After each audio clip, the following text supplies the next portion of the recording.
हमको मालूम है जन्नत की हकीकत, लेकिन दिल को खुश रखने के लिए गालिब ये ख्याल अच्छा है।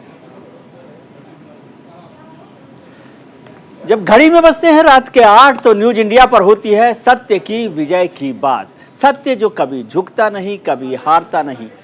नमस्कार, मैं हूं विजय त्रिवेदी। स्वागत है आपका हमारे 100% रिसर्च वाले इस खास शो सत्य की विजय में। हमारा मकसद आपको रिसर्च के माध्यम से खबर का हर पहलू दिखाना है, जिससे आप अपने स्तर पर खबर का पूरा एनालिसिस कर सके। गैर कश्मीरी डालेंगे वोट, फैसले से किसे लगी चोट, मतदान पर महाभारत। जम्मू कश्मीर से अनुच्छेद 370 हटाए जाने के 3 साल बाद विधानसभा चुनाव की सुगबुगाहट शुरू हो गई है। जम्मू कश्मीर के मुख्य चुनाव अधिकारी हृदयेश कुमार ने कहा कि कश्मीर में रहने वाले बाहरी लोग भी यानी गैर कश्मीरी लोग भी वोट डाल सकेंगे। कश्मीर में तैनात जवान अफसर भी मतदाता सूची में अपना नाम अपडेट कराकर वोट डाल सकते हैं। ये कश्मीर में पहली बार होगा जब वहाँ गैर कश्मीरी भी वोट डाल सकेंगे। साथ ही अनुच्छेद 370 हटने के बाद कश्मीर में पहली बार चुनाव होंगे। पहले समझते हैं कि इस पूरे फैसले का जो चुनाव आयोग ने किया है उसका क्या मायने हैं। ये गैर कश्मीरियों को बड़ा अधिकार दिया गया जब मुख्य चुनाव अधिकारी ने ये फैसला किया और उन्होंने अनाउंस किया कि जम्मू कश्मीर के डोमिसाइल नीति में एक बड़ा बदलाव किया गया है और अब जम्मू कश्मीर में गैर कश्मीरी भी वोट डाल सकेंगे। एक बड़ी बात है। वोटिंग के लिए स्थायी निवासी होना जरूरी नहीं है, यानी डोमिसाइल सर्टिफिकेट की ज़रूरत नहीं है। जेएनके में जम्मू कश्मीर में रह रहे बाहरी कर्मचारी छात्र भी वोट डाल सकते हैं, वो यदि अपने को वोटर लिस्ट में अपडेट करवा लें। बाहरी मजदूर भी वोटर लिस्ट में नाम दर्ज करा सकते हैं। ये भी एक बड़ा फैसला उसमें शामिल है। इसके अलावा जम्मू कश्मीर में तैनात जवान भी, जो हमारे पैरामिलिट्री फोर्सेस के जवान हैं, वो भी इसमें वोट डाल सकेंगे। जी, जन्नत कहे जाने वाले जम्मू कश्मीर में अब चुनाव की सुगबुगाहट शुरू हो गई है और जल्द ही चुनाव हो सकते हैं, ऐसी संभावना लग रही है। अनुच्छेद 370 हटने के 3 साल बाद अब कश्मीर में बाहरी लोगों को भी वोटिंग का अधिकार मिलने जा रहा है। चुनाव आयोग की घोषणा के बाद घाटी की फिजा में बड़े बदले की उम्मीद जताई जा रही है, लेकिन इसके साथ बहुत से सवाल भी हैं।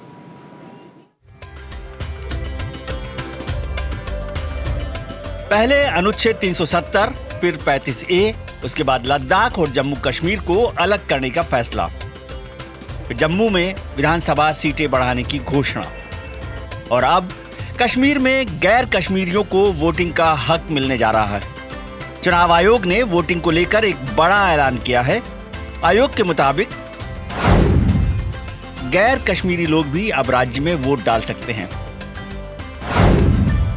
इसके लिए उनको वोटर लिस्ट में अपना नाम शामिल कराना होगा। इसमें जम्मू कश्मीर में रहने वाले बाहरी लोग, सुरक्षा बलों के जवान शामिल हैं। वोटर लिस्ट में नाम शामिल कराने के लिए स्थानीय निवास प्रमाण पत्र की जरूरत नहीं है, यानी डोमिसाइल सर्टिफिकेट की आवश्यकता नहीं होगी। इससे जम्मू कश्मीर में वोटर्स की संख्या बढ़ जाएगी। करीब 25 लाख नए वोटर बढ़ सकते हैं। अब इस आदेश के बाद राजनीति गर्मा गई है। पीपुल्स डेमोक्रेटिक पार्टी की अध्यक्ष महबूबा मुफ्ती ने जम्मू कश्मीर को बीजेपी की प्रयोगशाला बताया है। मुझे लगता है हमें अब रेजोल्यूशन ऑफ कश्मीर प्रॉब्लम पे ज्यादा स्ट्रेस देना चाहिए, क्योंकि जब तक कश्मीर की समस्या रहेगी तब तक बीजेपी जैसी जमातें इसका शॉर्टकट ढूंढती रहेंगी और इसको एक्सप्लॉइट करेंगी। क्योंकि जो हमारे यहाँ बच्चे रेडिकलाइज हो जाएंगे, जो इस वक्त बंदूक उठा रहे हैं, ज्यादा लोग मिलिटेंसी में जा रहे हैं। हमारे कश्मीरी पंडित भाई, अभी ये सुनील हमारा लड़का मारा गया, हमारे पुलिस के लोग मारे जाते हैं, सिक्योरिटी फोर्सेस के लोग मारे जाते हैं। हर एक खून की बूंद की कीमत बीजेपी मुल्क में वसूल करती है। बीजेपी ने इस पर पलटवार करते हुए कहा कि पीडीपी और नेशनल कॉन्फ्रेंस की दुकानदारी खत्म हो गई है, इसलिए वो इस तरह की बातें कर रहे हैं। देखिए, पूरे हिंदुस्तान में हम जाते हैं, हमें वोट का अधिकार है, चाहे हमारे जम्मू कश्मीर के एम्प्लॉइज़ हों, तो बाहर के एम्प्लॉइज़ को यहाँ पर अधिकार क्यों नहीं है? ये इस प्रकार से सोचना होगा। ये जो ब्लैकमेलिंग पूरे हिंदुस्तान को करके जिस वक्त कमज़ोर सरकारें हुआ करती थी, ये उनको चलाते थे, आज वो चलने वाला नहीं। जम्मू कश्मीर में मतदान अधिकार को लेकर चुनाव आयोग ने जो फैसला किया है वो वाकई सत्ता के गणित को पलट सकता है। साथ ही ये फैसला कश्मीर की फिजा में बड़ा बदलाव ला सकता है। Bureau report, news India. अब कोई भी व्यक्ति जम्मू कश्मीर का मतदाता बन सकता है। राजनीतिक हलकों में यह एक बड़ा मास्टर स्ट्रोक माना जा रहा है। हालांकि जम्मू कश्मीर की सियासत में इसका राजनीतिक दलों ने विरोध शुरू कर दिया है। ऐसे में सवाल ये है कि क्या बाहरी लोगों के वोट डालने से कश्मीर के हालात सुधरेंगे? कब और कैसे रुकेगी कश्मीर में हिंदुओं की टारगेट किलिंग, जो एक बड़ा सवाल अभी तक बना हुआ है। और आखिर कश्मीर में कब अमन चैन लौटेगा? ये तीनों महत्वपूर्ण सवाल हैं, इस पर भी हम चर्चा करेंगे। और अभी जो नया फैसला आया है जम्मू कश्मीर के चुनावों को लेकर, उस पर भी हम चर्चा करेंगे। जम्मू कश्मीर पर इस चर्चा करने के लिए हमारे साथ बेहद खास मेहमान जुड़ रहे हैं। जम्मू कश्मीर के पूर्व उप मुख्यमंत्री हमारे साथ जुड़ रहे हैं, डॉक्टर निर्मल सिंह साहब। कश्मीरी एक्टिविस्ट याना मीर हमारे साथ हैं, राजनीतिक विश्लेषक सज्जाद करगिली और पीडीपी नेता राकेश परदेशी इस वक्त हमारे साथ जुड़ रहे हैं। और नेशनल कॉन्फ्रेंस के नीलोफर मसूद, एडवोकेट नीलोफर मसूद भी हमारे साथ जुड़ेंगे। आप सबका बहुत बहुत स्वागत है। डॉक्टर निर्मल सिंह, आपसे हम बात शुरू करना चाहते हैं। चुनाव आयोग का ये जो फैसला है, गैर कश्मीरियों को वोट देने का अधिकार देना, इसका क्या मायने, थोड़ा सा समझाएंगे हमें कि क्या मतलब है इसका? विजय जी,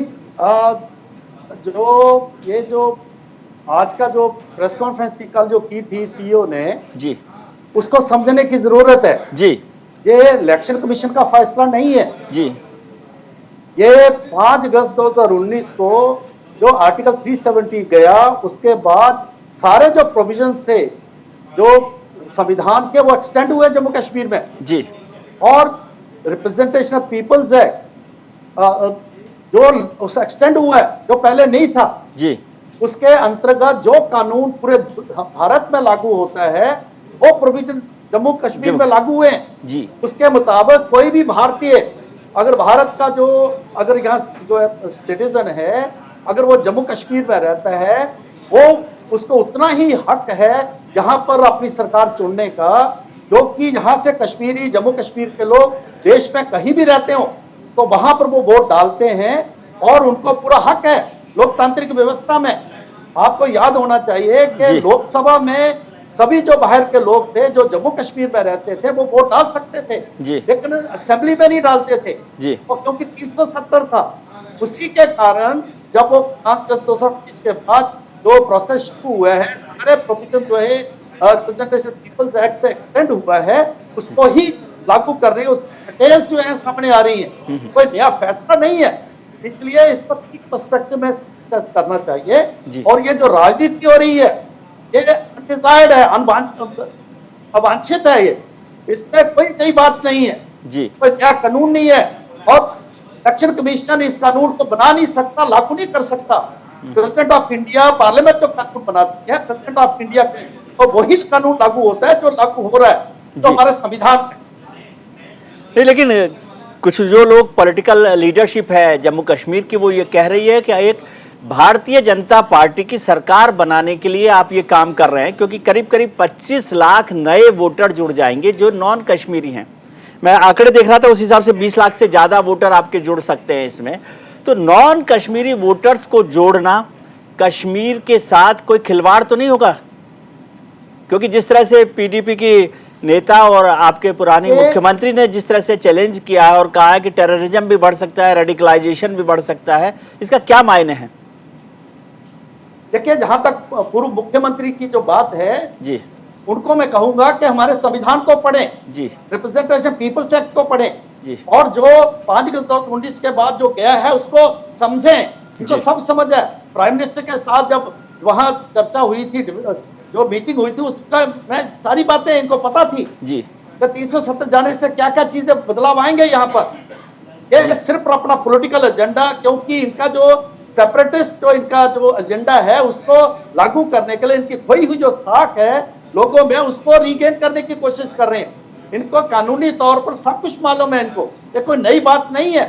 नई ये बात जो है सिर्फ जो है यहाँ पर पॉलिटिकल जो वाल है जम्मू कश्मीर में, और कश्मीरी जो है क्रॉस रोड पर खड़ा है, वो एक तरक्की चाहता है, ताबीर चाहता है, शांति चाहता है, उसको फिर से अलगाववाद की तरफ, उग्रवाद की तरफ भटका ले जाने के लिए महबूबा को इस प्रकार की जो है कहना चाहिए कि जो धमकी दे रहे हैं। आज जो कश्मीरी नौजवान बंदूक नहीं उठाना चाहता जी, आज ये टारगेट किलिंग कर रहे हैं, क्योंकि इनके पास सरकार के लोग हैं जो चोरी छिपे आके कायरे की कश्मीरी पंडितों को मारते हैं, किसी अमरीन भट्ट को मारते हैं जो कलाकार है, या बाकी पुलिस वाले को मारते हैं। ये हिंदू मुसलमान कुछ नहीं देखते, जो भारत के साथ खड़ा है, जो हिंदू है, माइनॉरिटी का है, उसको मारते हैं। जी। एक जिहादी सर, है।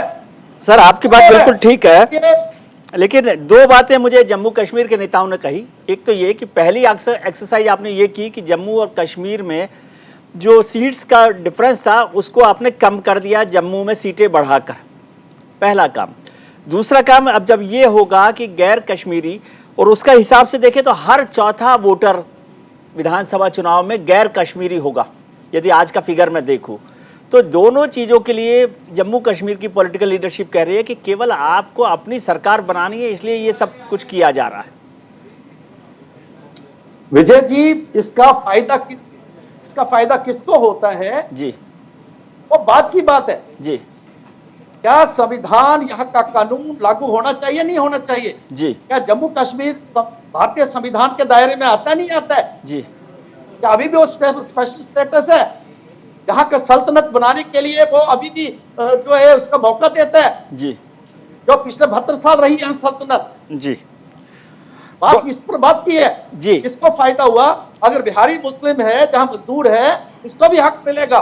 जी जैसे कश्मीरी हिमाचल में जाके, पंजाब में जाके, यूपी में जाके, जी। दिल्ली में जाके भी अपना वोट, अपना वो ठीक हिंदू है चाहे मुसलमान है, ठीक वो है। उसको एक्सरसाइज करता है। आप पूरे देश में जैसा बात वोट की देता है। कानून की है, ठीक बात है। ये नहीं है किसको फायदा हो रहा है, किसको नहीं हो रहा है। जी। किसी को फायदा हो रहा है, किसी को नुकसान हो रहा है, उसके कारण जो है संविधान काम करेगा क्या? जी जी डॉक्टर राकेश परदेसी, कोई बात नहीं है डॉक्टर और जी। मैं आपसे एक निवेदन करूंगा आखिर में, जी। आप जो है जो कानूनी जानकार जी। हैं उनका एक पैनल बनाइए और इस चीज पर डिस्कस करें। बिल्कुल। सिर्फ पॉलिटिकल लोगों के तक ना रखें, ठीक है। एकजुट करेंगे, मुझे लगता है कि ठीक जो चीज़ जो है क्लियर होगी। जी डॉक्टर राकेश परदेसी, डॉक्टर साहब ने बताया कि सब कुछ जानकारी आपको थी जब आर्टिकल 370 को हटाने के बाद पॉलिटिकल लीडरशिप से जो बात हुई सरकार की, केंद्र सरकार की, उसके बाद भी साफ था, पिक्चर पूरी क्लियर थी। तब आज इस पर अलग तरीके से बात करना, अलग रुख रखना क्या ठीक लगता है आपको, और इससे क्या नुकसान हो रहा है?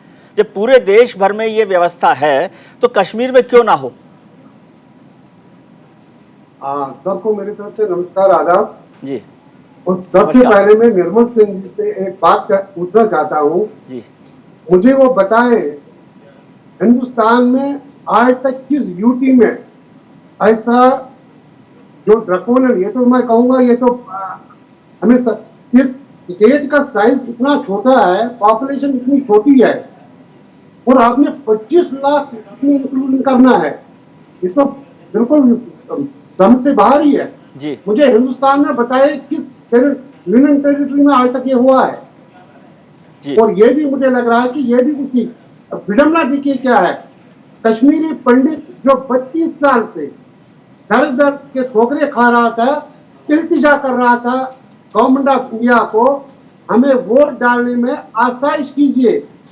जो आप हमसे 5 फॉर्म भरवा रहे हैं, फिर हमें वोट डालने का हक प्राप्त हो रहा है, आज तक वो ठीक नहीं हो पाया है, वो भी 5 लाख से। जब उनका ठीक नहीं हो पाया है जी तो इन 25 लाख लोगों में इतनी आप जल्दी क्यों दिखा रहे हैं? जी 25 लाख वोटरों को मुझे जो ठीक है। जल्दी दिखा रहे हैं, और मुझे लग रहा है कि इसके पीछे एक ही तर्क है, जी वो अपनी तरह की हुकूमत को बनाने के फिराक में यहाँ है, जी। और कुछ नहीं है। जी नीलोफर मसूद, आप इसमें जोड़ना चाहती हैं जो डॉक्टर राकेश परदेसी कह रहे हैं, इसमें क्या आपत्ति है, क्या ऑब्जेक्शन है नेशनल कॉन्फ्रेंस को इस मसले पर? मुझे लगता है जिस हिसाब से किस बात पेशेंट है एक हुए हर हाथ देखते हैं नया नया आ जाता जो सही कहा राकेश जी ने ब्लैक लॉज थोपे जाते हैं। आर्टिकल 326 तो इनको नजर नहीं है कर रहे हैं, इनको बता जो पुराना हमारा है उस 3 पढ़ लेंगे। जी, आपकी आवाज नीलूफर जी, आपकी आवाज ठीक से नहीं मिल पा रही है। याना आपके पास मैं आना चाहता हूं। पहले मैं चाह रहा था कि पॉलिटिकल रिएक्शन हो जाए, लेकिन आप कश्मीरी एक्टिविस्ट भी हैं, पॉलिटिकल एनालिस्ट भी हैं। आप क्या समझ रहे हैं, क्या कश्मीर का जो टोटल पॉलिटिकल पैराडाइम है, पॉलिटिकल कैरेक्टर है, या कश्मीरियों की जो भावना है, उसमें कोई बड़ा बदलाव आने वाला है इस फैसले से? नहीं, देखिए, आप किसको कोट करके ये सब पूछ रहे हैं? आप महबूबा मुफ्ती को कोट कर रहे हैं, तो मैं भी उनको जरा कोट अनकोट कर लूं। जी, महबूबा मुफ्ती जी क्या बोलती है? वो कहती हैं कि 370 के हटने के बाद हमारे पंडित भाइयों को मारा जा, हमारे आज वो पंडित भाई हमारे हो गए उनके लिए, ठीक है ना। जब उनके अब्बा हुजूर होम मिनिस्टर हुआ करते थे तब कितने पंडित मरे थे, कुछ अंदाजा है? तब तो 370 था ना हमारे पास, फिर क्यों हुआ ये? अच्छा, और दूसरी बात क्या बोलती है मैडम, जब उन्होंने बयान शुरू किया, आपने देखा स्टार्टिंग पार्ट, बयान शुरू करने से पहले उनका अंदाज देखा? मैं सारे नेशनलिस्ट इंडियंस से बोलना चाहती हूँ, लेकिन मैं उस पार्टी से बात नहीं करना चाहती जिन्होंने अंग्रेजों के सामने माफी मांगी थी, ठीक है ना। These are her words. मैं उनसे नहीं बात करना चाहती, मैं नेशनलिस्ट से बात। तो चलिए भाई, मैं नेशनलिस्ट हूँ, उनसे महबूबा मुफ्ती से ज्यादा मैं नेशनलिस्ट हूँ, ये हर एक भारतीय आपको बताएगा। आज एक नेशनलिस्ट उनको बताना चाहती है। हम भी आपसे बात नहीं करना चाहते, ना आपकी बातों पे ध्यान देना चाहते हैं। एक ऐसी औरत पे जिसने आप कह रहे हैं कि एक पार्टी है जिसने सर झुकाया, अंग्रेजों से माफी मांगी। आप ऐसी औरत है जिसने पाकिस्तान के सामने सर झुकाया। आपने कहा कि पाकिस्तान से बात होनी चाहिए। एक मुस्लिम होने के नाते, as a Muslim I am embarrassed कि आपने कहा था कि बुरहान वानी जैसा टेररिस्ट मुजाहिद है जी। ये मैं इसकी बातों पे ध्यान नहीं देना चाहती इस औरत की, क्योंकि इसने पाकिस्तान के सामने सर झुका, इसने एक टेररिस्ट को मुजाहिद बोला, इसने ऐसे बहुत काम किए हैं। जो इसने कहा कि कोई यहाँ पे तिरंगा नहीं उठाएगा अगर 370 हट गया तो। इसने चाइना से हाथ मिलाने की बात की। तो मुझ जैसे नेशनलिस्ट इस औरत की बातों पे ध्यान क्यों दें, बताइए आप? किस बुनियाद पर हम इसकी बातों पे ध्यान दें जी जी जी, या इसकी बातों से हम रिएक्शन दें? ठीक है, सज्जाद करगिली साहब, आपके पास मैं आना चाहता हूं, लेकिन राकेश परदेसी जी, छोटा सा कमेंट आपका, आप क्या कहना चाहते हैं? विद ह्यूमिलिटी जी, यानामीर जी, आप don't please mislead people. Madam ने आज तक कभी भी किसी को ग्लोरीफाई नहीं किया है, आप मत बताइए ऐसा। अगर वो बोल रही है कि अपोजिशन का काम होता है बोलना जी, ये सिर्फ गवर्नमेंट पर होता है, वो बात करे या ना करे। आप क्या हमें हम किसी चॉकलेट लेने गए तो किसने बोला? पूछिए, यहाँ पे नीलूफर मसूद जी भी है, सज्जाद कारगिली भी है, ये बताएंगे आपको किसने बोला था चॉकलेट लेने गए? आप कह रहे हैं कि बुरहान वानी असली मुजाहिद है। As a Muslim how can I tolerate कि जो बंदा हाथ में गन उठाता है वो मुजाहिद बोलती है उसको? मैं एज अ मुस्लिम ये कैसे टॉलरेट करूं? मैं आफ्टर एबॉलिशन ऑफ आर्टिकल 370, जिस कश्मीर को नया कश्मीर नाम दिया गया है, आज के नए कश्मीर में हम 370 के बगैर है और 335 के बगैर है, जो हमारी पहचान थी, जिस पहचान को एनिहिलेट किया गया। साहब, हमारी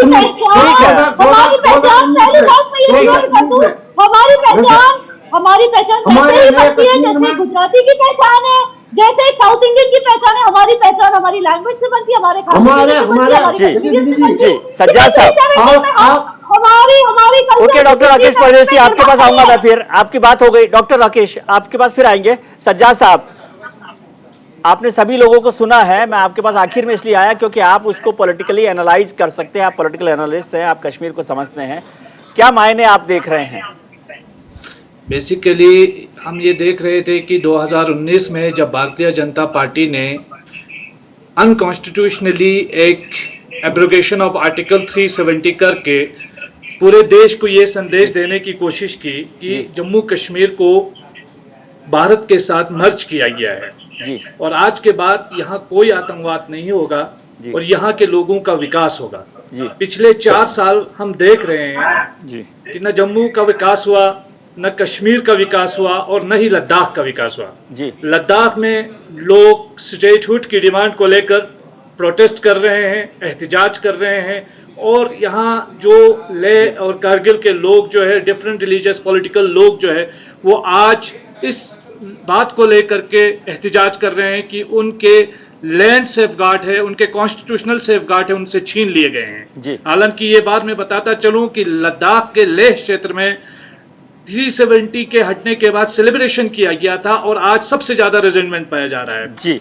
रही बात जम्मू कश्मीर की, आप देखिए सबसे पहले जब 370 की बात होती है तो सेंटर कहता है कि केस तो सब जुडिस है, इस पे बात ही नहीं हो सकती है। जी तो ये जो डिलिमिटेशन हुआ और ये इलेक्शन कमीशन का बयान आया, ये इसकी लीगल क्या इसकी वैलिडिटी है, क्योंकि जब ये बताते हैं कि ये पूरा का पूरा केस जो है सब जुडिस है और ये जो जेरी मेंडरिंग करके आप जो है नंबर्स बढ़ा करके भी आपको कुछ हासिल नहीं हुआ, अब आप ये बता रहे हैं कि ऑर्डिनरी सिटीजन भी जो है आप वोट दे सकता है। इसका मतलब ये है कि कल को कोई टूरिस्ट भी आकर के वोट देगा और वोट दे करके चला जाएगा, दूसरे स्टेट में वोट देगा।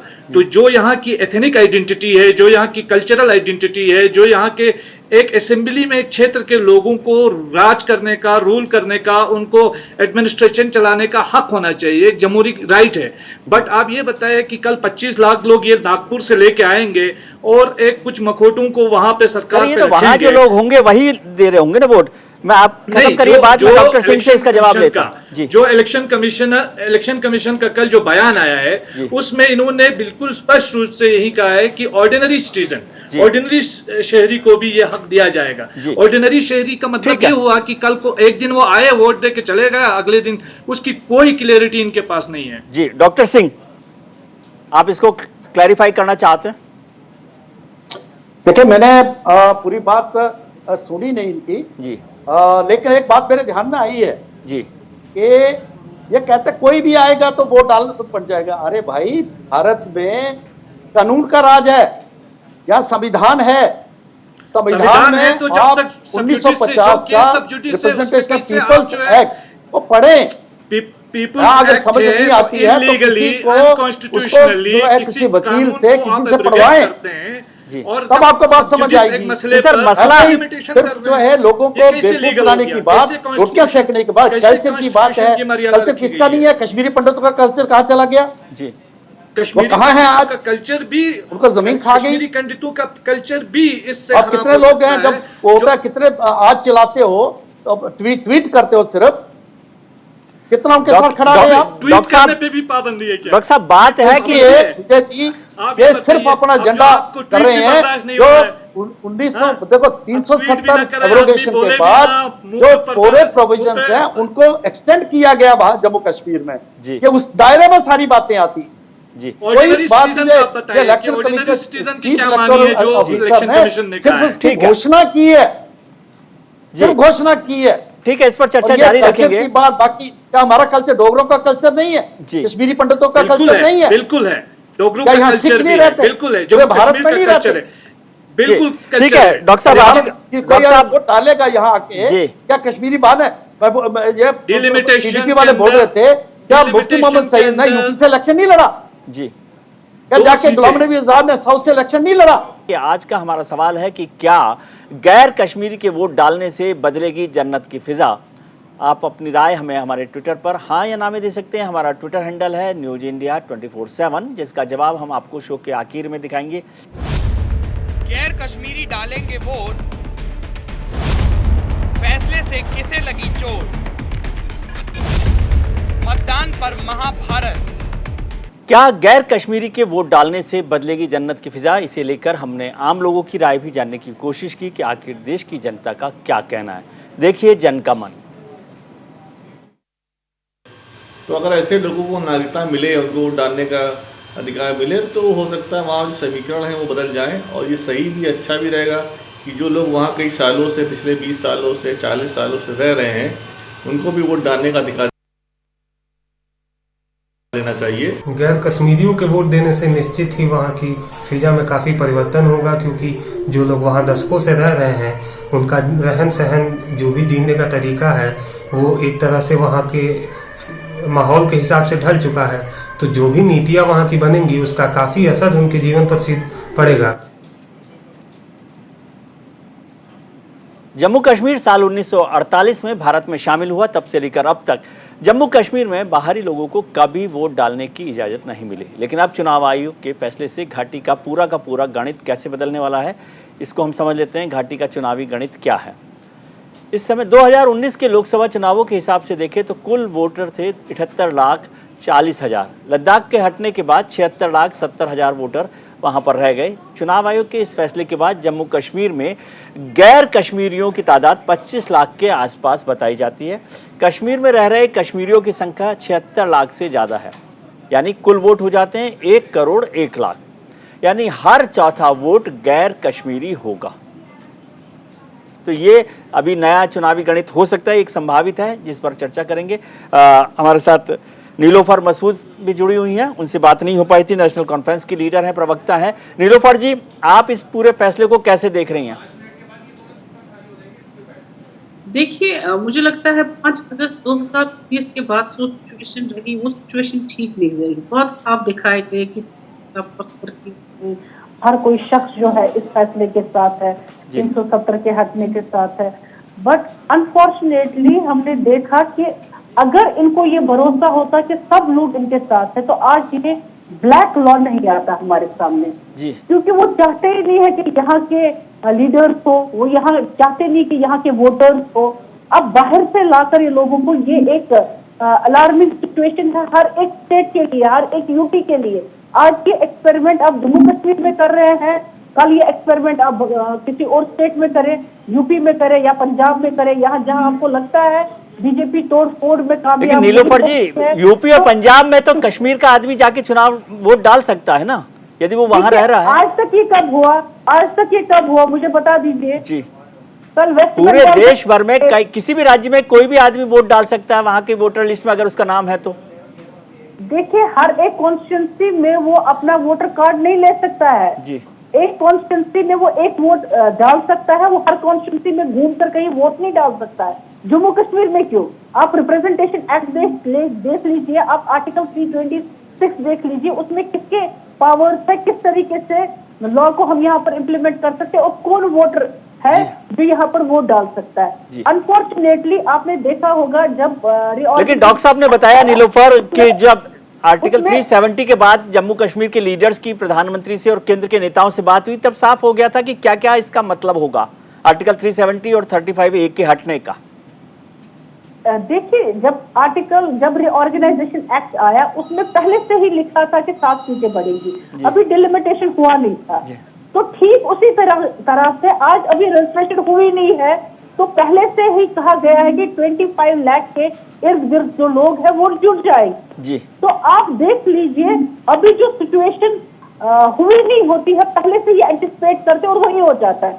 जिस तरीके से डिलिमिटेशन हुई, इलीगली हुई, 7 सीटें उन्होंने बढ़ाई according to reorganisation act, that is on record, जिसमें लिखा हुआ है कि 7 सीटें बढ़ेगी। जब डिलिमिटेशन हुआ ही नहीं था तो कैसे उनको पता चला था?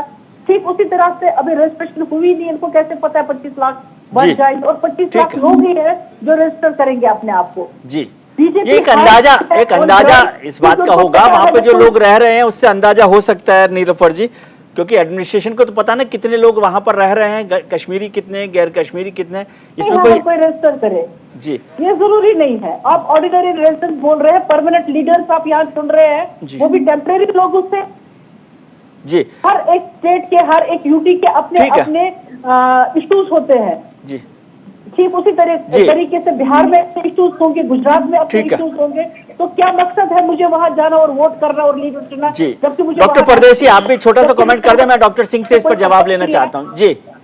डॉक्टर परदेशी, छोटा कमेंट है जी।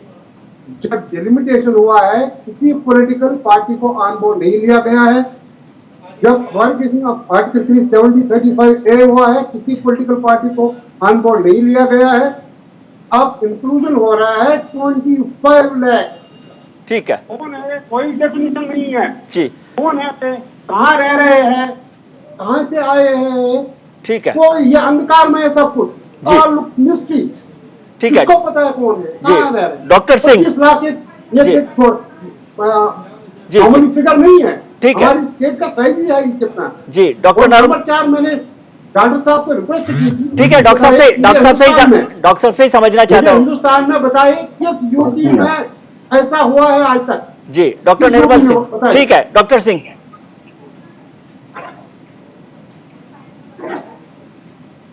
डॉक्टर सिंह आपसे समझना चाहते हैं जी। शायद आवाज नहीं मिल रही है। याना मीर हमारे साथ जुड़ी हुई है। याना आप समझाइए, सज्जाद साहब ने कहा एक तो एथनिक आइडेंटिटी की बात वो कर रहे थे, दूसरी बात जैसे परदेसी जी कह रहे हैं कि 25 लाख लोग कहां से आ गए और बिना डीलिमिटेशन के आपने सीटें बढ़ा दी। ये सब से आपको नहीं लग रहा कि कश्मीर में एथनिक आइडेंटिटी का कोई क्राइसिस हो सकता है या एक बड़ी परेशानी हो सकती है, ऐसा आप समझते हैं? देखिए, पहले ये जो बार बार कह रहे हैं कॉन्स्टिट्यूशनल नहीं है, कॉन्स्टिट्यूशनल नहीं है, तो कश्मीरी पंडित का जो एक्सोडस हुआ वो कौन सा कॉन्स्टिट्यूशनल हादसा था जी। और जो हमारे इन नेताओं ने, कश्मीर के नेताओं ने हमारे देश को बेच दिया जाके लिटरली पाकिस्तान के हाथों में, हमारी जमीन सरजमीन को बेच दिया पाकिस्तान। जो इनके पास था ना 370 इतने सालों तक, इनके पास थी ना सत्ता, स्टेटहुड थी ना, क्या हमेशा से थोड़ी यूनियन टेरिटरी है हम लोग। तो इन्होंने क्या किया, इन्होंने जाके कभी वहां से पैसे लिए, कभी यहाँ से पैसे लिए। नीलोफर जी प्लीज, नीलोफर जी बोलने नहीं देंगी। जब ये बात कर रही थी प्लीज, नीलोफर जी प्लीज, याना को बोल लेने दीजिए, फिर आप बोलिएगा। याना जी को बोल लेने दीजिए, उन्होंने आपको बीच में नहीं किया था इंटरप्ट। जी याना। दूसरी बात अगर इनको कॉन्फिडेंस होगा कि ये जीतेंगे, देखिए ये इनको ऐसा लग रहा है, इनको बहुत आदत हो चुकी थी ना, इनको पता ही नहीं कि एक्चुअली जो लॉज, जो सेंट्रल लॉज से क्या मतलब है, आपका परमानेंट रेजिडेंट है ना यहाँ। नीलोफर जी एक बार, नीलोफर जी प्लीज, नीलोफर जी प्लीज, नीलोफर जी ऐसा नहीं प्लीज, एक बार याना को बोल लेने दीजिए। नीलोफर, मैंने दूसरे चैनल पे जाना छोड़ दिया, नीलोफर जी प्लीज, नीलोफर जी प्लीज ऐसा नहीं कीजिए, सबको मौका मिलता है ना यहाँ पर, सबको हम मौका देते हैं। अब याना जी को बोलने दीजिए एक बार। इनको लगता है हर चैनल आपको पहले मौका दिया मैंने जी। याना ये फिर बीच में टूट पड़ेंगे, इनको म्यूट कीजिए। आप बोलिए, अपनी बात खत्म कीजिए। मैं ये कह रही थी कि अगर इनको कॉन्फिडेंस होता, देखिए इनको, ये इनकी मूर्खता देखिए, इनको लगता है कि यहाँ कोई भी टूरिस्ट आके वोट दे देगा या कोई भी नॉन जो यहाँ का लोग एथनिक नहीं है वो वोट दे देगा, ठीक है। तो बेसिकली ये चाहते हैं कि जब इनको कंस्ट्रक्शन के काम होते हैं, लेबर का काम होता है, तब बाहर वाले आए, यहाँ रहे सालों साल, इनके लेबर का काम करें। जब आपको म्यूट करना है या मैं निकल जाऊँ, बस बता दीजिए प्लीज। फिर जो तो यहाँ के जो आर्मी वाले हैं, जो बेचारे जब फ्लड्स होते हैं यहाँ पे, जब इनके नेता हमारे नेता जब छुप जाते हैं जाके, जब हमारे बेचारे आर्मी वाले लोगों को बचाते फिरते हैं या फ्लड से, वो ठीक है, लेकिन वो इतने सालों से यहाँ रहकर यहाँ इस सरजमीन की इन्होंने सेवा की, लेकिन ये यहाँ पे वोट नहीं दे सकते। बस हमारी खातिरदारी कीजिए, वोट मत दीजिए। चलिए ठीक है, अगर इनको लगता है, इनकी मूर्खता देखिए, इनको लगता है कोई टूरिस्ट आके वोट डाल सकता है, वो भी अलग अलग कॉन्स्टिट्यूएंसी में जाके, as if that's the way. इनको शायद पता नहीं कि इलेक्ट्रॉनिक वो एक एग्जाम्पल के तौर पर कह रहे थे याना सज्जाद जी।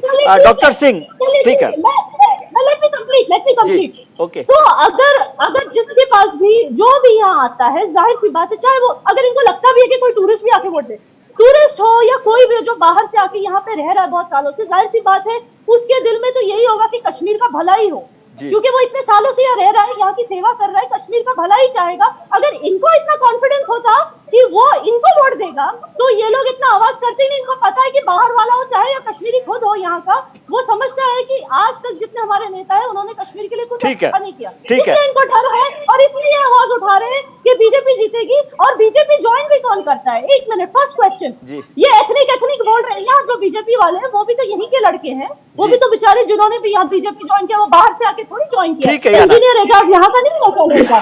क्या बोलते हैं ये लोग? Okay doctor Singh, ethnic identity का बात हुई, और दूसरा एक सवाल हुआ कि 25 लाख वोट एक साथ कहां से आ गए, और नीलोफर जी पूछ रही थी कि बिना डिलिमिटेशन के आपने 7 सीटें बढ़ाने का फैसला कैसे कर लिया? देखिए विजय जी, बड़ी बदकिस्मती की बात है जी कि लोग नेशनल चैनल पर बैठ के लोगों को गुमराह कर रहे हैं। जी मैं सबसे पहले याना को सल्यूट करना चाहूंगा। जी पहली बार जो है इतने सालों में, 60 साल से ऊपर से पहली आवाज मैंने एक नेशनलिस्ट आवाज सुनी है कश्मीर के किसी बेटी की, किसी नेता की। ये आइडेंटिटी क्राइसिस, ये कश्मीर आइडेंटिटी, ये कल्चर, ये वो करते हुए इन्होंने क्या दिया? 42,000 लाशें गिरी। ठीक है, आज पहली बार है आम कश्मीरी, आपने तो जिंदा लोगों को गाड़ दिया, वो आम कश्मीरी, इनके आवाज कम करिए। मैंने नहीं बोला, आपके पास आऊंगा। एहसास है नीलोफर जी प्लीज, आपके पास आऊंगा। इनको रोके सबको बोलने का मौका होता है। नहीं पढ़ना जी, मैं तू मैं नहीं पढ़ना चाहता। नहीं, किसी के लिए नहीं है डॉक्टर साहब। हाँ, तो ये कानून के दायरे में हो रहा है। जी बीजेपी ने जो 1950 में, बीजेपी कहीं नहीं थी जी, जहां जो कॉन्स्टिट्यूएंट असेंबली थी, कॉन्स्टिट्यूएंट असेंबली में जिसमें शेख मोहम्मद अब्दुल्ला, अफजल बेग और मसूदी साहब थे, एक जम्मू से भी एक थे बेगड़ा साहब, ये लोग थे उस कॉन्स्टिट्यूएंट असेंबली में। वो रिप्रेजेंटेशन पीपल्स एक्ट बना, उसको एक्सटेंड किया गया है। बीजेपी ने सिर्फ यही किया कि वो जो इन्होंने विकृति थी संविधान में 370 उसको तोड़ा है, उसको खत्म किया है, और पूरे प्रोविजंस को जो है एक्सटेंड किया है, वो लागू हो रहे हैं। कितने वोट बनते हैं? 25 लाख बनते हैं या 25 बनते हैं, मतलब ये नहीं है कौन पार्टी जीती है कौन नहीं जीती है, मतलब ये नहीं है। मतलब है क्या जो लोकतांत्रिक जो कानून है उसको जम्मू कश्मीर में होना चाहिए, नहीं होना चाहिए? क्या जम्मू कश्मीर भारत का जो है अंग नहीं है? क्या संविधान के दायरे में नहीं आता? बात ये प्रश्न की है, और इलेक्शन कमीशन ने अपने तौर पर नहीं किया है। 1950 का जो एक्ट है उसी को भी लागू किया है। डॉक्टर साहब, दूसरी बात, ये जो एक सेकंड विजय जी, आखिरी 30 सेकंड, ये लोग हैं जो चिल्लाते हैं। पहले यहाँ पर जो था इलेक्शन कमीशन और फ्रेंचाइज, इलेक्शन एंड फ्रेंचाइज पिछला स्टेट का था, सारी बातें गवर्नमेंट तय करती थी, असेंबली भी तय नहीं करती थी। 1951 में जब कॉन्स्टिट्यूएंट असेंबली बनी, इन्होंने एक भी विरोधी को जो है उसको इलेक्शन नहीं लड़ने पड़े। इतिहास, मैं इतिहास का विद्यार्थी हूँ। और 1965 तक चीफ इलेक्शन कमीशन जो था, इलेक्शन कमीशन ऑफ इंडिया की यूरिसडिक्शन में जम्मू कश्मीर नहीं था। डॉक्टर साहब एक सवाल का और, डॉक्टर साहब रमेश परदेशी, सरकारी मुलाजिम होते थे विजय जी, आखिरी बात, सरकारी मुलाजिम होते थे और नेशनल कॉन्फ्रेंस के एजेंट होते थे। ये कानूनी व्यवस्था उसको तोड़ा गया। ठीक है, आपकी बात समझ लिया डॉक्टर साहब। अभी इनको जो है कष्ट हो रहा है। जी डॉक्टर साहब, डॉक्टर परदेशी कह रहे थे कि आपने इन सब फैसलों में जो पॉलिटिकल लीडरशिप है, वहाँ की स्थानीय लोकल जो पॉलिटिकल लीडरशिप है, उसको ऑन बोर्ड नहीं लिया। क्या ये बात ठीक है? देखिए विजय जी, अभी मैं सोच रहा गैर कानूनी तौर पर, एक श्रीमान बोल रहे थे गैर कानूनी तौर पर 370 तोड़ी। अरे भाई, आप पार्लियामेंट को गैर कानूनी कहते हैं? क्या जम्मू कश्मीर के नुमाइंदे वहां नहीं थे? हाँ, फारूक अब्दुल्ला साहब वहां से निकल गए चालाकी से, उनको पता था मेरी चलेगी नहीं, उसको गैर कानूनी मानते हैं? क्या यहाँ पब्लिक में मास जो बासिस में ये चीजें तय होती है? यहाँ फोरम है, कॉन्स्टिट्यूशनल फोरम है, पार्लियामेंट है, इलेक्शन कमीशन है, डिलिमिटेशन कमीशन है, सुप्रीम कोर्ट है। ठीक है सज्जाद साहब, सारी बातें जिनकी बिल्कुल ये लोग जो है गुप्कार वाले और ये लोग बैठे हुए, ये बिल्कुल उसका जो रिस्पेक्ट नहीं करते हैं। ठीक है डॉक्टर साहब, सज्जाद जी, नीलोफर जी, मैं तो ये कहूंगा कि डॉक्टर साहब बहुत जल्दी इलेक्शन जीतने के फिराक में हैं, बाहर से वोट ला बात कर रही है, क्योंकि जम्मू कश्मीर में तो कोई एक्सेप्टेंस नहीं है बीजेपी का। ये चलो ठीक है ना, आ जाइए ना। चाहे महाराष्ट्र हो, महाराष्ट्र में हमने इनका करैक्टर देखा, कैसे लोगों को ये असम में ले जाकर इन्होंने हुकूमतें गिराई। सर अभी नीतीश कुमार के साथ करने वाले थे, अभी जम्मू कश्मीर की बात को रास्ता दिखाया। अब जम्मू कश्मीर की जहां तक लेवल इनको पता है कोई इनको आर्गूमेंट पता है नहीं है। इनको छुपने की जगह नहीं मिलेगी, इनके पास कोई इनको आर्गूमेंट पता है नहीं है। इनकी कोई एक्सेप्टेंस नहीं और है, इनके नेता इनको इसलिए भेज देते ये हैं। डॉक्टर साहब, एक बात- कॉन्स्टिट्यूशनल टिंकरिंग करके, जी। कॉन्स्टिट्यूशनल का मजाक उड़ा करके, पावर का मिसयूज करके, एजेंसीज का मिसयूज करके ये जबरदस्ती पावर में आना चाहते हैं, क्योंकि इनको पावर का लस्ट है। इनको कोई जम्मू कश्मीर में एक्सेप्टेंस नहीं है। और ये आज बता रहे हैं, अभी नीलोफर जी बता रही थी, वो जो रेहाना जी बता रही थी, वो किसी और प्लेनेट पे बैठ के बात कर रही थी। जम्मू कश्मीर की हकीकत को नहीं समझ रहे हैं, जम्मू कश्मीर को देख नहीं रहे हैं कि जम्मू कश्मीर एक जम्मू कश्मीर की अपनी एक हिस्ट्री है। ये 370 आसमान से उतर के नहीं आया है। ऐसे बहुत सारे हिंदुस्तान में रियासतें हैं जहां सिक्स शेड्यूल है, जहां के अपने ट्राइबल लॉस हैं, जहां के अपने फेडरल स्ट्रक्चर है। हमारे जम्मू कश्मीर का फेडरल स्ट्रक्चर को हम डिफेंड कर रहे हैं। हम जो भारत के अस्तित्व के खिलाफ या इंडिया के खिलाफ, भारत के खिलाफ कोई ऐसी बात नहीं है। जम्मू कश्मीर को भारत के साथ कैसे मजबूत रखा जाए, इसके ऊपर बात हो रही है। और ये पावर की बात कर रहा है। हम देश के इंटरेस्ट को बीजेपी के इंटरेस्ट पर कुर्बान नहीं करना चाहते। ठीक है, नीलोफर जी।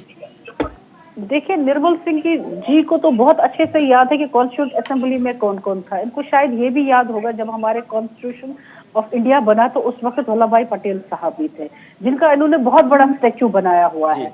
जब उन्होंने वो हटाया 370 ये कहकर के पिछले दरवाजे से आया है, उस वक्त वो भी वल्लभ भाई पटेल साहब की इंसल्ट इन्होंने की ये कहकर के पिछले दरवाजे से आया था।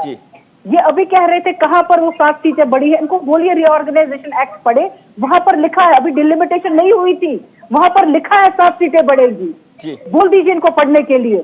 साथ में ये अभी कह रहे थे कि इनको ऑफिशियली ये अपनी जो डिफीट है जम्मू कश्मीर में एक्सेप्ट करनी चाहिए। वो साफ नजर आ रही है। डिफीटेड फील नहीं करते, अगर ये डिफीटेड फील नहीं करते, इलेक्शन जब होंगे तब देखें। लोगों को करके यहाँ नहीं लाते। मैडम, वो इलेक्शन के बाद की बात हम तब कर लेंगे। इनको पता है इनकी राकेश परदेशी, क्या है। कुछ छोटा सा कमेंट आपका। यहाँ पर ठीक है नीलोफर जी। ये फेल हो गए यहाँ की पार्टी को तोड़ने में, इनको अच्छे से पता है। यही वजह है इन्होंने डेफर किया इलेक्शन को 25 नवंबर तक। इन्होंने कहा कि अपडेट करेंगे, ये इसलिए बिकॉज दे नो उनका कहां पर बेस है। अगर सारे लोग खुश होते 370 के हटने के बाद, तो वोट तो बीजेपी को ही जाना था। मैदान में क्यों नहीं आए? They know it.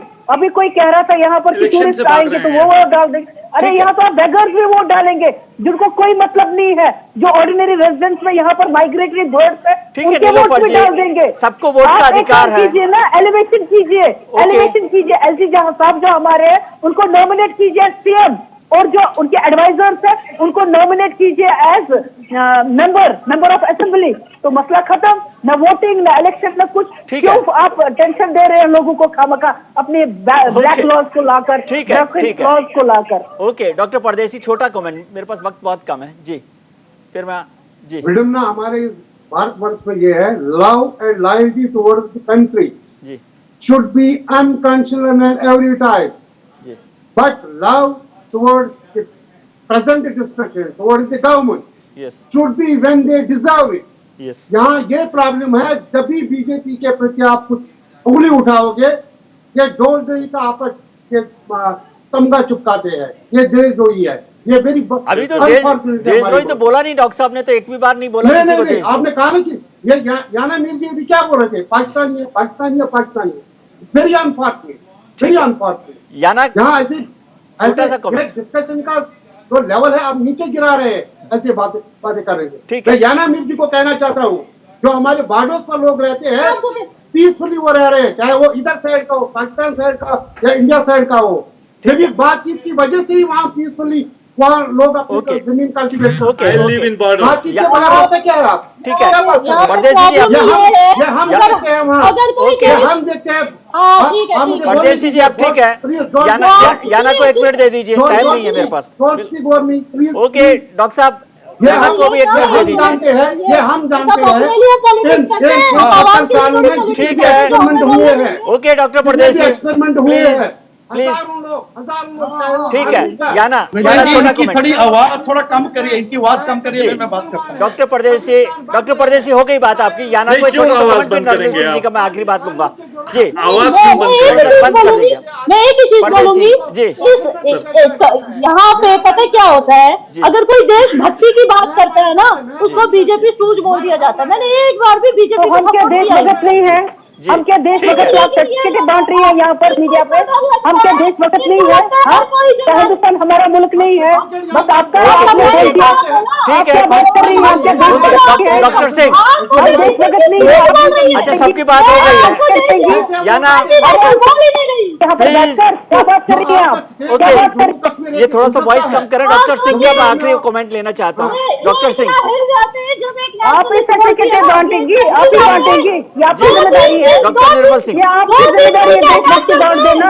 जी विजय जी, इनकी आवाज थोड़ी कम करिए। जी। Unfortunate. थोड़ा सा आवाज थोड़ा सा डाउन करिए। डॉक्टर साहब को बोलने दीजिए। डॉक्टर साहब की एक आवाज, साहब को बोलने डॉक्टर साहब की आखिरी बात। जी डॉक्टर साहब। विजय जी, ये नेशनल कॉन्फ्रेंस जी, की प्रवक्ता बोल रही थी, परदेश भारत के बाहर के जो लोग हैं, भारत के प्रदेशों के लोग, जी। ये बैगर्स कह रही थी उनको। जी। तो एक भिखारी आके वोट डालेंगे अभी। ये है इनकी देशभक्ति। भिखारी कह रहे हैं लोगों को, तो हमारे सैनिक हैं, नीलोफर, हमारे नीलोफर मैं दूसरे देश में जाऊंगी, यहाँ से भिखारी बाहर जाएंगे तो वोट डालेंगे, एक परमानेंट लीडर को चुन लेंगे, परमानेंट लीडर को चुन लेंगे, परमानेंट लीडर को चुन लेंगे। ऑर्डिनरीली वो भी तो यहाँ ऑर्डिनरीली आप उनको चलाने चुन लें। दीजिए। कानून का राज है, भारतीय संविधान लागू होगा, बड़े धड़ल्ले से होगा और सारा प्रोविजन एक्सटेंड किए जाएंगे। बिल्कुल समझते हैं। चलिए बहुत बहुत शुक्रिया आप सभी लोगों का कि आपने अपनी बात रखी और हमारे लिए वक्त निकाला न्यूज इंडिया के लिए। आप लोगों का बहुत शुक्रिया। चुनाव जब होंगे तो सब लोग अपनी ताकत लगाएं और चुनाव जीतने की कोशिश करें। आज हमने शो की शुरुआत में आपसे एक सवाल पूछा था कि क्या गैर कश्मीरी के वोट डालने से बदलेगी जन्नत की फिजा। इस पर 70% लोगों ने हाँ के पक्ष में वोट दिया है, वहीं 30% लोग इसके पक्ष में नहीं हैं। यानी 70% लोगों को समझ लगता है कि इससे बदलाव आएगा। आपने राजनेताओं की बात सुनी, हमारे पैनलिस्ट की बात सुनी, जनता का मन सुना और अब आखिर में छोटी सी बात मेरी भी, यानी विजय भी। तन्हा वीरान है जनाब, अब तो जन्नत में भी बेनाम है जनाब, बस पी जाऊं तो किसके भरोसे, अब तो बस टूटा मकान है जनाब, कब वो किस बात पर बुरा मान जाएं, इसलिए बंद अपनी जुबान है जनाब। निकलना चाहता हूं मगर बेबस हूं, अजब मेरा इम्तहान है जनाब, मेरे दिल पे चोट उनकी जुबां पर वोट, मेरे दर्द के आलापों में उनकी चुनावी तान है जनाब। सोचता हूं कि डल झील में ढल जाए मगर यहाँ जान को बड़ा नुकसान है जनाब। आज के कार्यक्रम में इतना ही। उम्मीद करता हूं कि आपका आने वाला कल आज से बेहतर हो। आप अपना ख्याल रखिए और उनका ख्याल रखिए जो आपका ख्याल रखते हैं।